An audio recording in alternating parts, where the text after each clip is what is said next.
Hey, pre-algebra, happy Monday today. We're starting our second to last week of school today. Isn't that crazy? School year is flying by. It's almost done. 2 weeks to go. Only one Monday left after today. Maybe that makes you happy too. All right, today we're going to be working with powers again. Now, earlier in this chapter, I just want to review some things. We multiplied bases with powers times each other, right? And remember what we did in that situation? We kept our base the same and added the powers. We also divided powers, right? Like this. If you had the same base, we subtracted the powers, right? The base stayed the same and then it went like that. So today we're going to talk about what do you do in the funky situation where you have a power of a power, it's called. So you have something to a base to a power, but then another power hovering right outside it. So we're going to talk about what to do in that situation today. And here's what you do. You multiply the power. So if you have a power to a power, two powers that are right after each other like that, you multiply the powers and keep the base the same.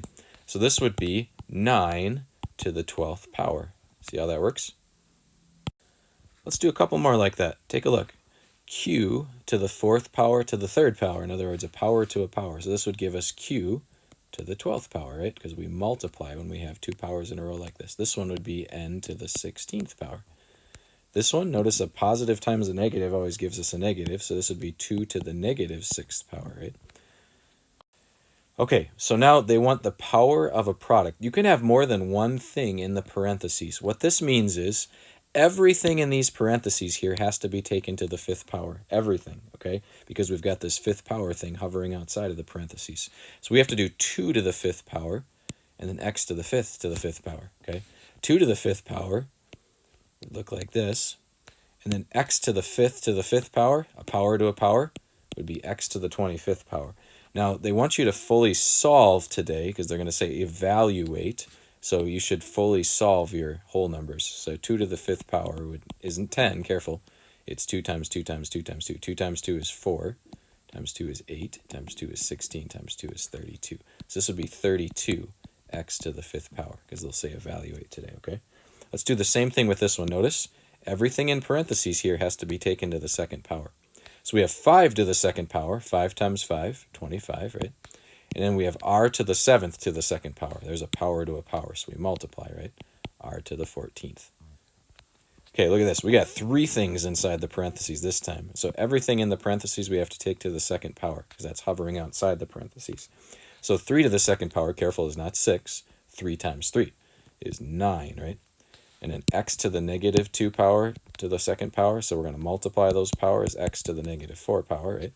And y to the 4th to the 2nd power, y to the 8th. And there would be your final answer. See how those work?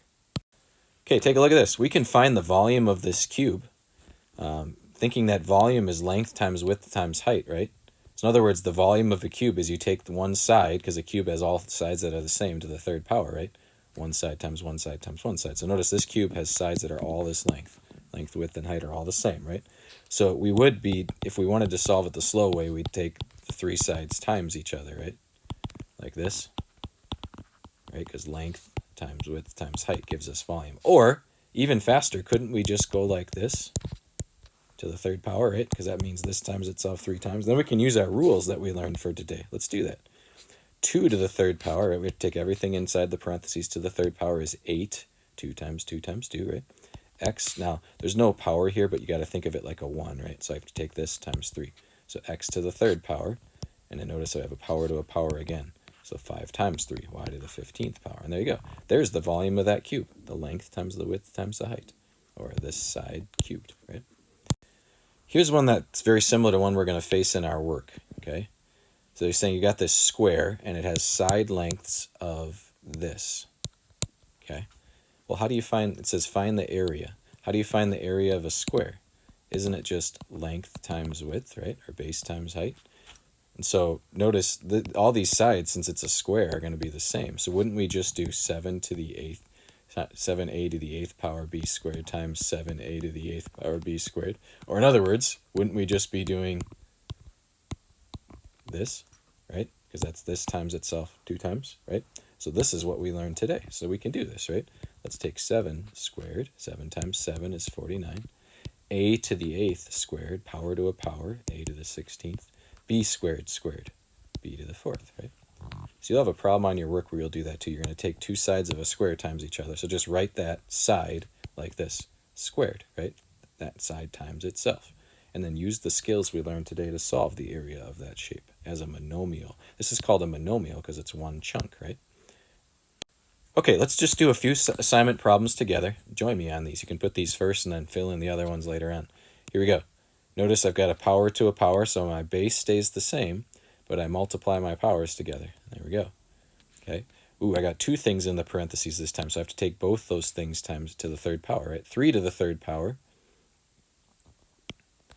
And then 4x to the fourth to the third power. Now they want us to evaluate these. So let's finish this one off. 3 to the third power, 3 times 3 times 3. Careful, it's not 9. It's 3 times 3 times 3, which is 27x to the 12th power. There we go. It looks like they're going to let you, if you have a power that's like more than 6 or 7, like this one, they're going to let you just leave it that way. But if you have a smaller power and an easier one to figure out, you should evaluate that and solve it, okay? Let's do this one. This one they want us to fully evaluate too. So here we go. We got 3 things inside the parentheses. We're going to take all of those to the 7th power. So negative 2 to the 7th power, which we'll fix in a second. Now f to the 3rd to the 7th power. So f to the 21st power. And g to the 4th to the 7th power. G to the 28th power. Now let's solve this. It's less than 8, so we should solve it. Negative 2 times negative 2 times negative 2 times negative 2 times negative 2. 1, 2, 3, 4, 5 times negative 2 times negative 2. So 2 times 2 gives us positive 4, times negative 2 gives us negative 8, times negative 2 gives us positive 16, times negative 2 gives us negative 32, times negative 2 gives us positive 64, times negative 2 gives us negative 128. So that's our final answer. You knew it was negative because this was an odd-numbered power, right? Remember that trick? If it's an odd-numbered power, if you have a negative number to an odd-numbered power, your answer will always be negative, okay? Negative 128, f to the 21st, g to the 28th power. That was probably the trickiest one, so that's why I chose to do that one.